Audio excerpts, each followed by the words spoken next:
Hello, you're with Libby from libbystamps.com, and I'm just going to bring you a quick video today on how to do this technique with the watercolor pencils and the beautiful You stamp set. She is here.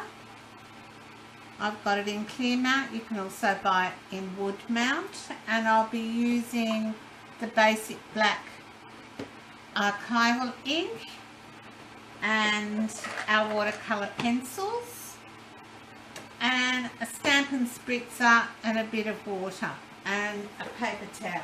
Alright, so we'll get started, and I'm going to start by stamping this image on a piece of watercolor paper, which is 9.5 centimeters by 7.5 centimeters, or if you want it in imperial, 3 3/4 inches by about 3 inches.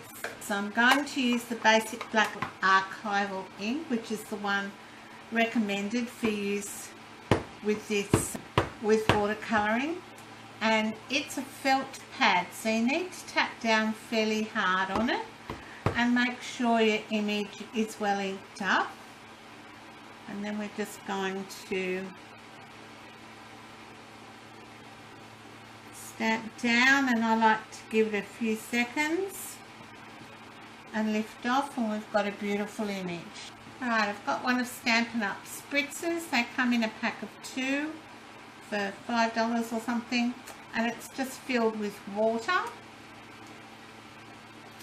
And I'm simply just going to water or spritz the card.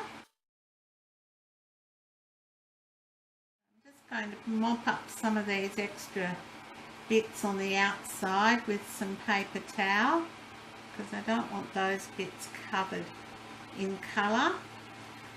And then I simply bring in a little bit of water and my pencils. Now I'm going to do the hair first in dark brown, and I'm just going to dip my pencil lightly in the water and colour, and that's all I need to do for that one. And then the shadow, I'm just going to do a similar thing, dip my pencil in and colour. You'll be able to tell that if you colour on the side of your pencil, you get a better coverage.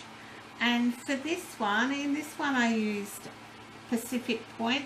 This one I'm just going to use Melon Mambo, and I'm simply just going to come around and add a bit of colour where I want it. So maybe around the brim of the hat, I'll give her a bit of a pink hat, and down on the dress.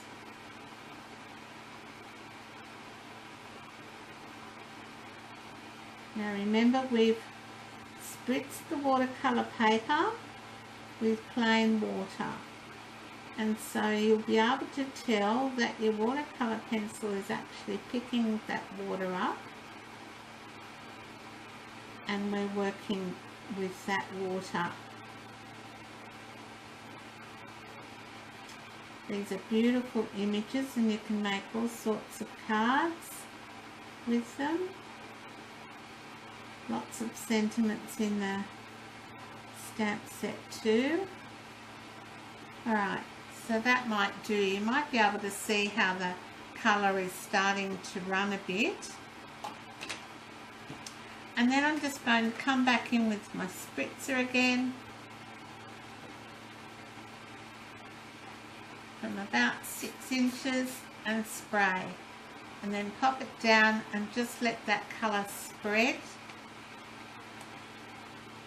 Now, you don't have to be great at colouring in to do this technique. Just look how that colour is going, and you can lift your card up a bit if you want it to spread a little bit more. And then I just go around with a bit of a paper towel, and I just dry off where I don't want the colour. So I don't really want her leg to be Melon Mambo. Likewise for the shadow or outside the dress or her arms. So I just wipe it off with the paper towel.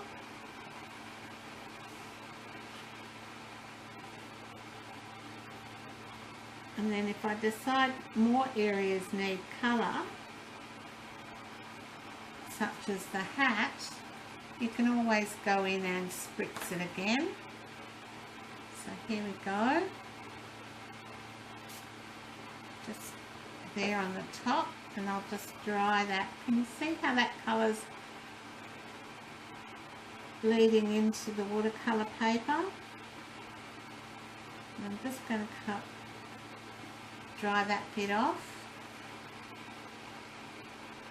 And without much effort, you've got a beautiful image. So there are our two images. This one's Pacific Point and this one's Melon Mambo, and I'll make some cards and load them up on my blog later. Alright, that's it for today. Thanks for stopping by. Bye for now. Hey, if you wanna play, make it a brighter place. It'll take creation, imagination. Try to draw outside the